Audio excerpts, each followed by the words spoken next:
you are about to see is true. The names have been changed to protect the innocent.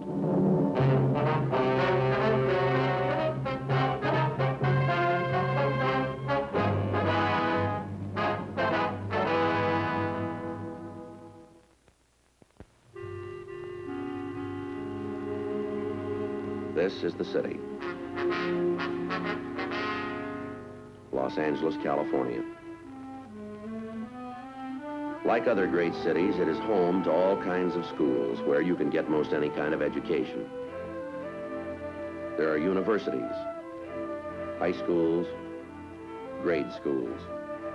Some students take the problem of earning a living. They enroll in a trade school. Some learn to cut hair or how to give a permanent. Still others try their hand at fashion modeling, at nursing, or taking shorthand.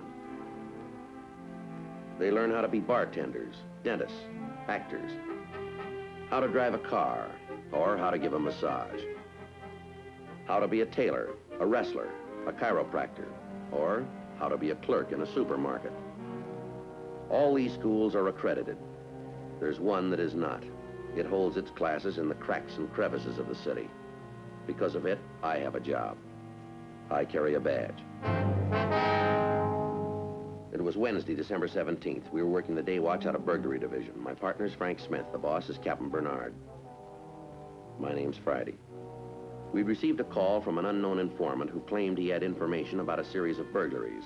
He refused to give us any details. He even refused to give us his name. He said he'd contact us at his own convenience. We waited.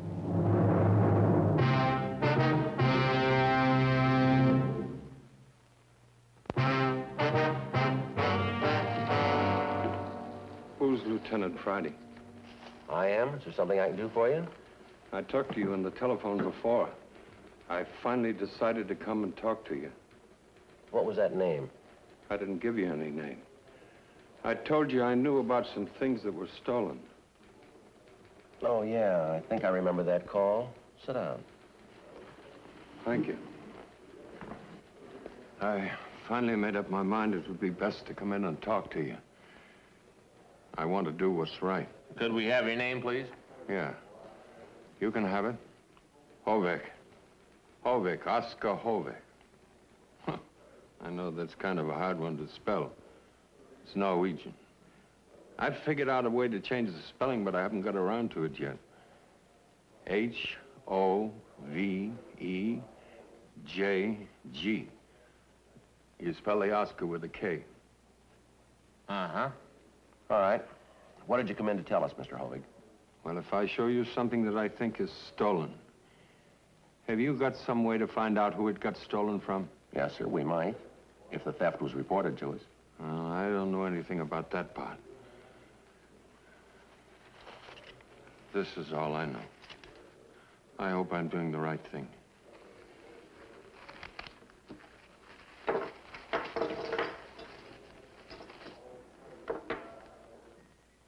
You think those are stolen? Is that it, Mr. Hovig? Well, maybe I'm wrong, but that's what I think. I guess you fellas can find out. The initials are EF. Why do you think they're stolen? I just do, that's all. Where'd you get them? Well, I found it. Where'd you find it? I'll show you where. Don't worry. I'll show you. But in my own good time. Is this all you found? I should say not.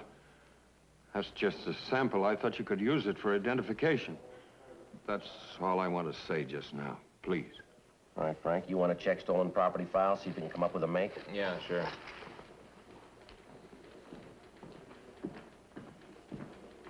Mr. Hovig. Yes? What makes you think that that's stolen property? I don't think it is, Lieutenant. I know it is. How do you know? I can't tell you now. I just know it's stolen. You'll know it, too, when you see the other stuff. Well, all right, who's responsible for it? Do you know? Yes, I know. Well, who is it? Well, maybe later on I'll tell you. Maybe not. I continued to question Mr. Hovig, but I couldn't pry loose any additional information that might help us. Frank found an identification in stolen property covering the articles Mr. Hovig had shown us. The silverware matched the description of that taken in a theft 4 days previously. It's all right here in the report. All right, Mr. Hovig. Apparently you're right about this being stolen property. Now, you say there are some other items? Yeah, that's what I said. Can you recall any of them? Well, I didn't look them over real good. Let's see. There were a couple of ladies' fans. Ivory? Yeah. And all this silver. It's wrapped in some lace thing. Where is it? Well, it's right where I found it. I didn't move it an inch. Not an inch. Where did you find it? You come to my house. You meet me at my house at 1 o'clock. I'll show it to you. I didn't move it an inch. Well, can't you tell us where it is and leave the rest to us? No. No, it must be done my way. You see, I want to be sure. It still might be some mistake. All right, we'll do it your way. What's that address? 1307 North Camrose. It's in Hollywood, just below Gower. We'll find it. This is very important. Don't come before 1 o'clock, and you've got to be all through by 2. It's very important. We'll do our best. And don't you forget, my name doesn't get mentioned.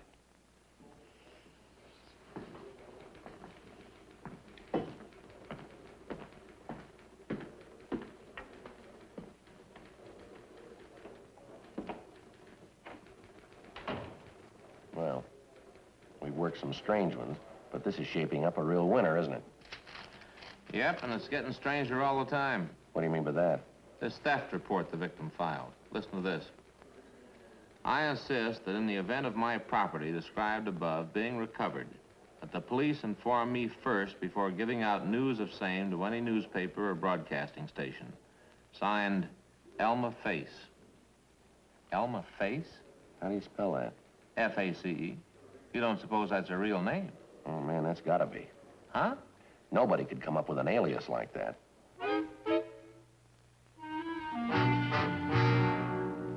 Frank and I decided to drop by and talk to Mrs. Face before we met Mr. Hovig at his home.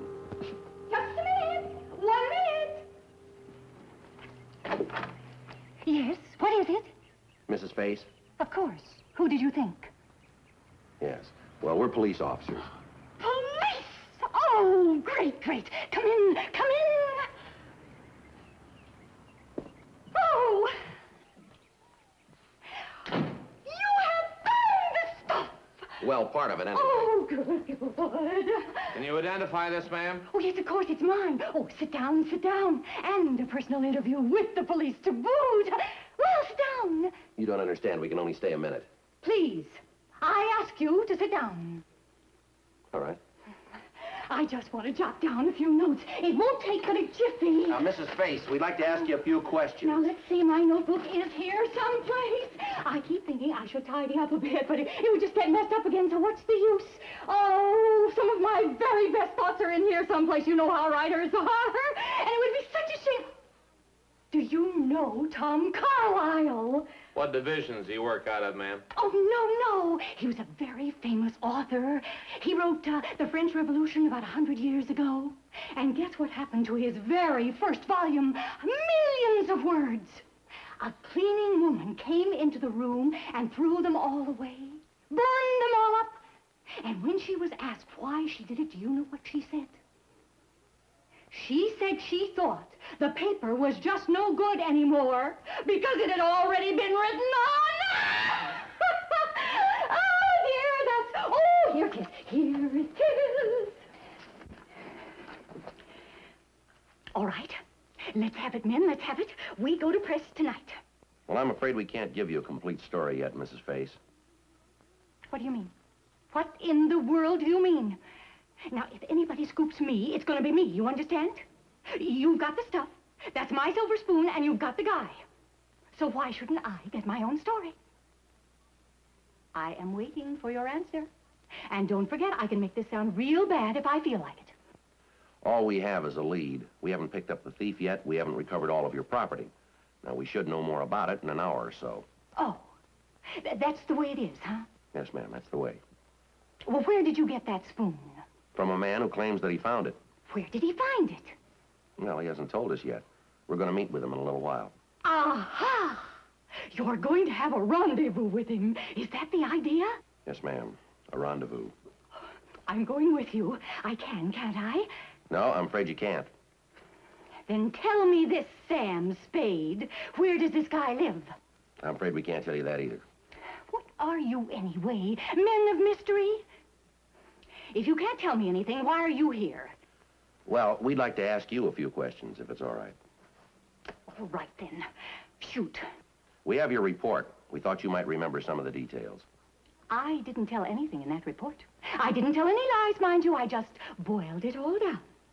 I said that this box of stuff was stolen from my car. But I didn't say I saw the whole thing. You saw the theft, did you? Sure. What did you think? My eyes are open, Mr. Wide Open. You see, I moved in here last week with my girlfriend. Her name is Rose, and we call her Gypsy. I'm divorced, thank goodness.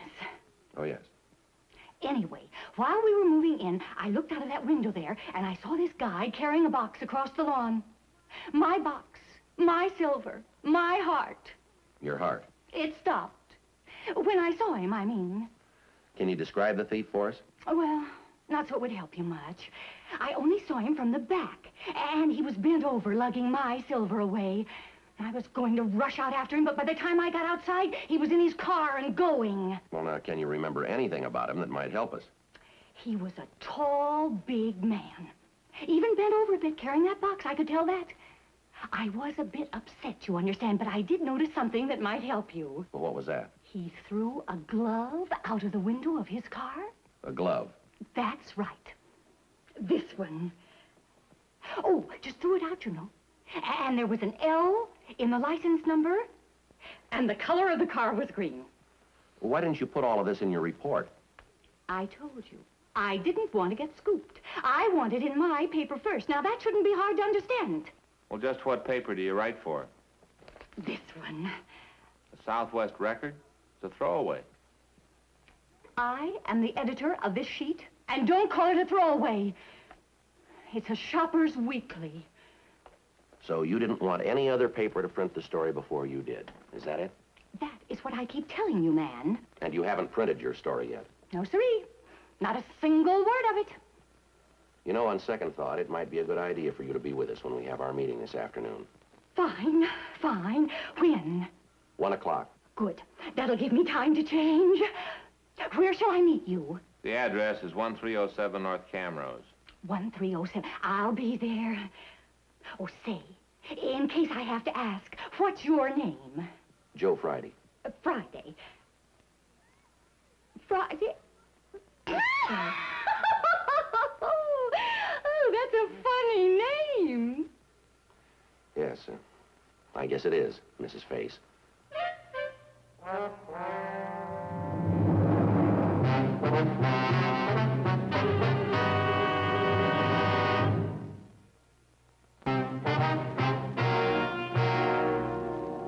After talking to Mrs. Face, Frank and I had lunch. Then we drove to the address Mr. Hovig had given us. We followed him into the garage at the rear of his home. There, in that box. It's right where I found it. I didn't move it 1 inch. Now, you think everything in that box is stolen property, do you? Well, I don't know for sure. I don't think so. But in this carton, that's where I found the silver that I gave to you. Uh-huh.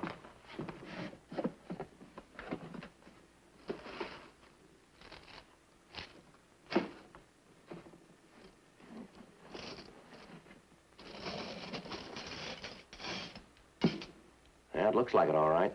Sure does. When did you find this stuff, Mr. Hovig? Monday.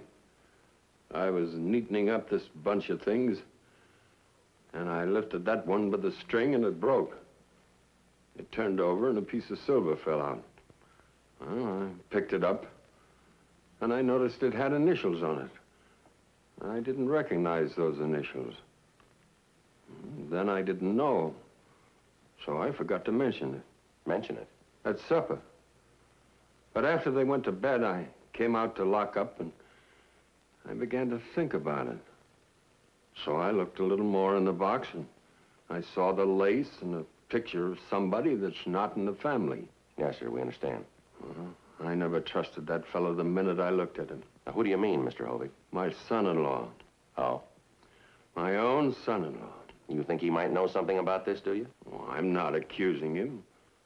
That's up to you fellas to accuse him. I'm only trying to do what's right. When you tell my daughter you leave me out of it, that's the whole idea. I want to be a good citizen and respect the law and everything. And my daughter might get the wrong idea. Yes, sir. 3 months they're married and he loses his job. So Oza tells me, and since I want to do the right thing, I say, sure, come ahead. Move in here with me. I won't charge you any rent. So, when they moved in here, they brought this stuff with them, is that right? yeah, that's right. This carton, too. Yeah? What day was this? Well, let's see. I think, what day is this? This is Wednesday.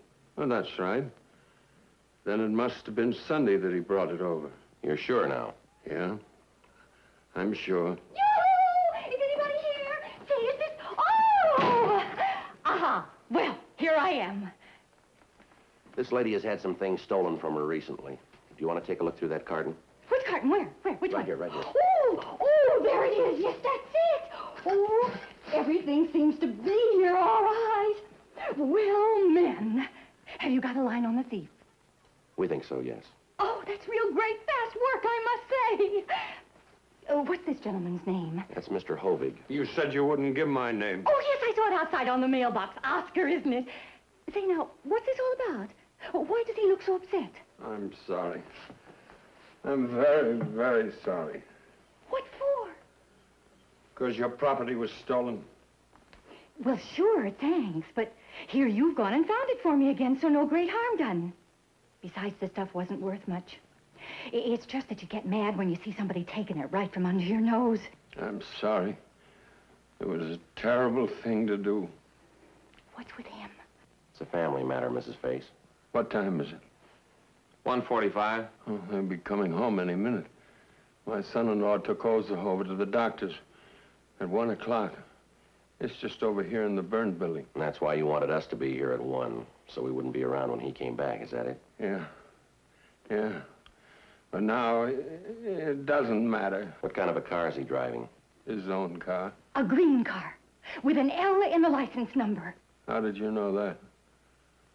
Oh, sure. You saw it. You'd like to tell us about it, Mr. Hovig?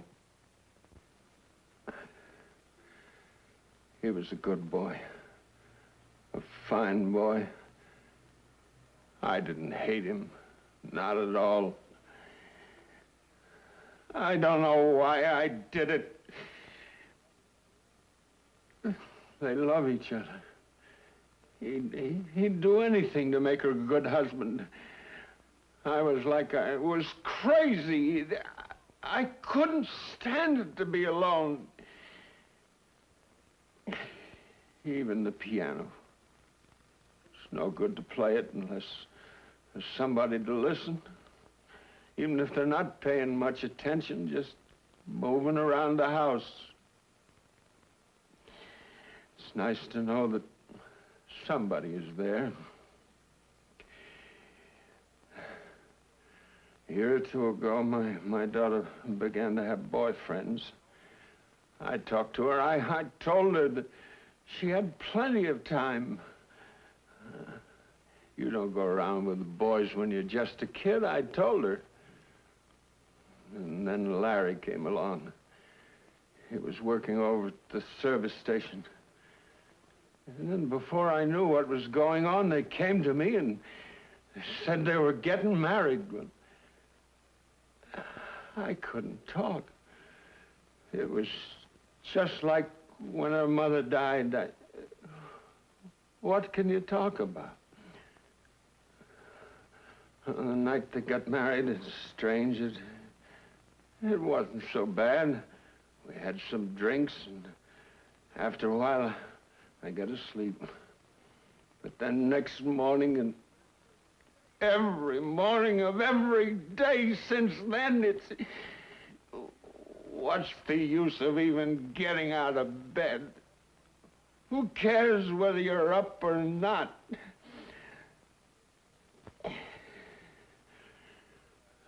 About 10 days ago, Larry lost his job. It wasn't his fault.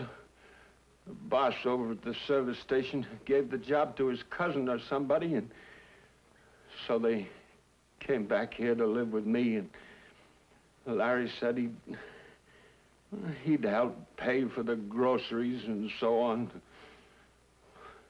Well, I didn't want his money. They moved their things over here and they stored them in the garage, is that right? Yeah. After they went to bed, I came out and I just stood here looking at those things. And the next morning, I felt terrible. Worse than before. They weren't here. Then I remembered that I told them they could have the station wagon, and they were going out to the beach with another couple, and I really didn't care. I was feeling sorry for myself, and them going off and taking my station wagon, you know? Yes, sir, I think so. Well,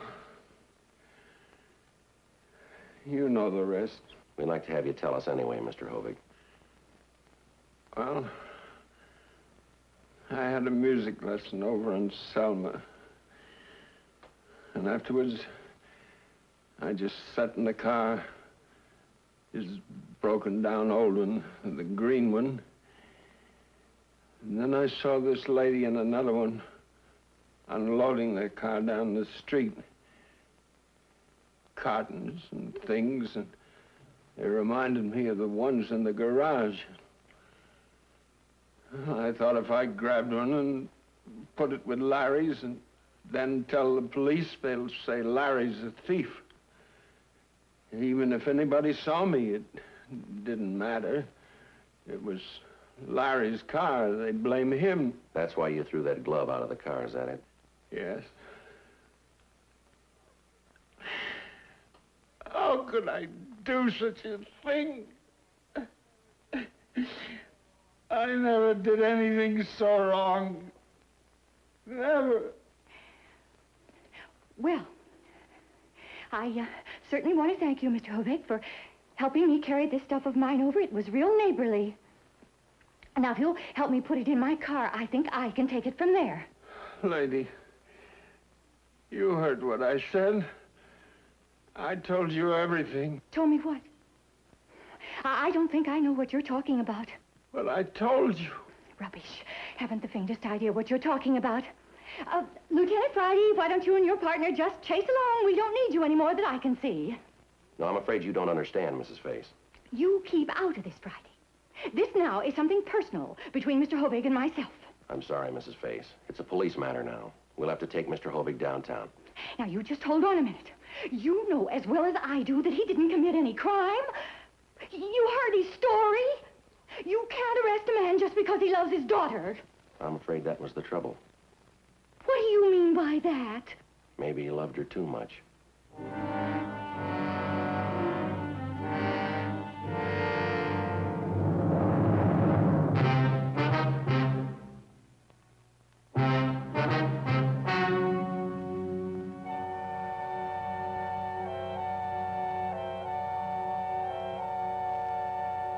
On June 5th, trial was held in Municipal Court of the Los Angeles Judicial District, State of California. In a moment, the results of that trial.